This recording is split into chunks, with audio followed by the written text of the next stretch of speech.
My name is Arthur Vance. I am 62 years old, and for 2 decades, I was the man who financed the lavish California Christmases that everyone later claimed I had ruined.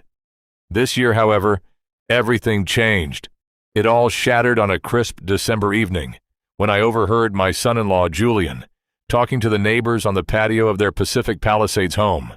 He laughed, a beer in his hand, and said the family only breathed a sigh of relief when I wasn't around, all while standing at a party fully funded by the credit card in my wallet. Something inside me went completely quiet. At 6 p.m. that night, my phone began to vibrate. It wasn't just one call. It was a relentless cascade. One notification after another, lighting up the screen until it refused to go dark. I didn't show up to the estate this year, and I didn't spend a single dollar. I just never expected what would happen next. Before I take you back to the night, the illusion cracked. Do me one small favor. Take a second to like this video, subscribe to the channel, and tell me in the comments below where you are watching from and what time it is in your part of the world. It helps the channel grow more than you know. Now, let me take you back to last December, to the moment 20 years of silent compliance finally snapped. The annual holiday planning summit was held at my daughter Chloe's house on the second Saturday of December. Chloe always had an iPad with a color-coded spreadsheet. She stood at the head of her long reclaimed wood dining table like a CEO addressing her board of directors. She began rattling off assignments with clinical precision. Her brother, Leo, was in charge of coordinating the valet parking. Julian, her husband, would oversee the high-end mixologists at the open bar. Aunt Clara was assigned to bring the organic lemon tarts she made every year. Then, her eyes landed on me. "Dad, you don't need to worry about a thing," Chloe said, flashing that bright, PR-trained smile she reserves for public consumption. "Just make sure you show up on time this year, and try not to kill the vibe like you did last Christmas." Julian let out a short, condescending chuckle into his iced matcha latte. I sat quietly in the uncomfortable wicker chair near the hallway door, the seat nobody else wanted, and simply nodded. "All right," I replied softly. "I'll be on time." I didn't say the rest out loud. I never did, because exactly an hour before their morning meeting, before any of them had even crawled out of bed, I had already authorized a wire transfer of $5,400 to Ocean View Caterers. The same venue, the same coastal estate, the exact same arrangement as every year. Nobody ever asked who paid the invoice. That was the unwritten rule of the Vance family. The bills were invisible, but the expectations were sky high. I sipped my lukewarm coffee, listening to my daughter map out the schedule, how the sunset photos would be staged, where the local influencers she invited would sit, and how the overall aesthetic should feel. I couldn't help but notice that my place card on her digital seating chart was tucked away at the very end of the table, past the children's section, right by the kitchen entrance. Try not to kill the vibe. The phrase kept looping in my mind. What exactly had I done last year? For the life of me, I couldn't recall a single crime. But from the casual weight of her words, you would have thought I had single-handedly desecrated a sacred family tradition. On my drive back down the Pacific Coast Highway, my phone buzzed in the center console. I glanced down at a red light. It was an automated notification from my bank. Wire transfer completed. Ocean View Catering. $5,400. I stared at the screen until the drivers behind me started honking. The man who ruined Christmas. That was the identity they had assigned to me over the years. It always starts with something small, something seemingly innocent. 4 years ago, Chloe handed me a premium smoked ham 40 minutes before the guests arrived and told me to glaze it in the oven. I'm a retired civil engineer. I follow blueprints and technical instructions to the letter. I followed her recipe exactly. The meat came out slightly dry. By the time the main course was served, the narrative had already shifted. Dad insisted on managing the main course. Chloe sighed to the guests, laughing lightly. I begged him to let the professionals handle it, but you know how stubborn he is.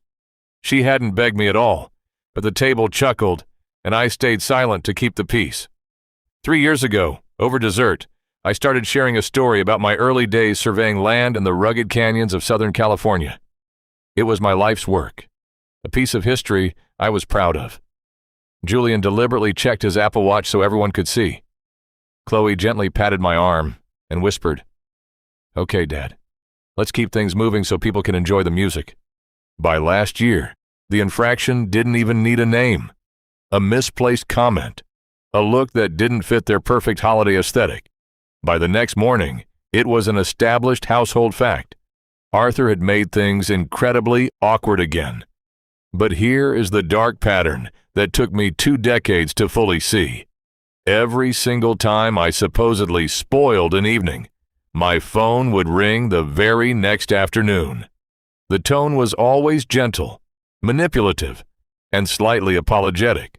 "Hey, Dad, since last night was a bit stressful for everyone, would you mind covering the leftover production fees for the lighting crew, just to smooth things over with Julian?"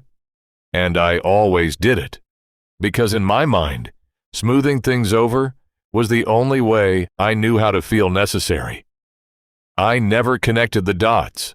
The public blame in the evening, the private bill in the morning. Year after year, it was a beautifully orchestrated dance, and I performed my steps perfectly without ever realizing I was being conned. It takes a long time to see a pattern when you are the one trapped inside it. But once the fog clears, you can't unsee the truth, no matter how much it hurts. You should see my family the way I see them, around a dinner table, which is where they do all their real damage. Chloe sits at the head now. She's 38, married to money, and styles her life like an Instagram feed. My daughter is a master of social architecture. She decides who is welcome, who is the problem, and somehow the spotlight is always on her. Julian sits to her right. He's 41, has a handshake that feels like a contract negotiation, and talks over people as if conversation were a competitive sport. He sells luxury commercial real estate in Beverly Hills and treats every family gathering like a closing meeting. Then there's Leo, my son. He's 34, has grease permanently embedded under his fingernails, and possesses the only authentic face in the room. He fixes high-end marine engines at the marina for a living and has never once treated me like anything less than his father. And finally, Aunt Clara, my older sister. She's 64, sharp as a diamond, and the only person in the family who commands absolute respect without ever asking for it. One evening in mid-December, we were having a casual dinner at Chloe's house. Leo set down his fork and looked across the table. "You know, Dad does a lot more for this holiday than anyone actually gives him credit for." "Leo." Chloe didn't even look up from her phone. "Pass the artisan bread, please." Leo passed the basket, his jaw tightening. Julian leaned back in his custom leather chair, hooked an arm over the back, and looked at me as if I were a piece of outdated office furniture. "Let the experts handle the heavy lifting this year, Artie. You just sit there, look nice, and enjoy the expensive wine." A polite, superficial chuckle rippled through the room. I watched my son's knuckles turn white. I said absolutely nothing. 20 years of staying quiet creates a specific kind of silence if you listen closely enough. Across the table, Clara set down her sparkling water. She didn't laugh. She looked straight into my eyes. The same look she used to give me when we were kids, growing up in a cramped house with paper-thin walls. "How much longer?" she asked, her voice quiet enough to stay between us. "Are you going to let them treat you like a ghost with a checkbook?" I didn't have an answer for her. Not yet. To understand a man like me, you have to understand the bargaining we do with grief. My wife, Eleanor, passed away 20 years ago. Chloe was 18, Leo was 14. When she left, the silence in our home was so heavy, I thought it would swallow us whole. So, I did the only thing a practical man knew how to do. I kept the lights on. I kept the house warm. I maintained the grand Christmas tradition, because Eleanor had loved it so deeply. And as long as the kids came home for it, I could look at myself in the mirror and believe we were still a family. That was the silent contract I signed in my own mind. Pay for the gathering, and you get to keep the people. Nobody ever warned me that love doesn't accept that kind of currency. 2 weeks before that dinner, I had sat in a modern medical clinic in Santa Monica. My cardiologist showed me a high-resolution scan of my heart and used the word strain. He told me to immediately cut back on stress, conflict, and heavy burdens. "What's weighing on you so heavily, Arthur?" he asked, looking over his glasses. I didn't mention my daughter's color-coded spreadsheets or the invisible invoices. My structural engineering pension covers my lifestyle comfortably, but it doesn't leave much room for luxury event production. Every December, I quietly stretched my finances to the absolute limit. I told myself it was the price of love. Maybe at one point, it was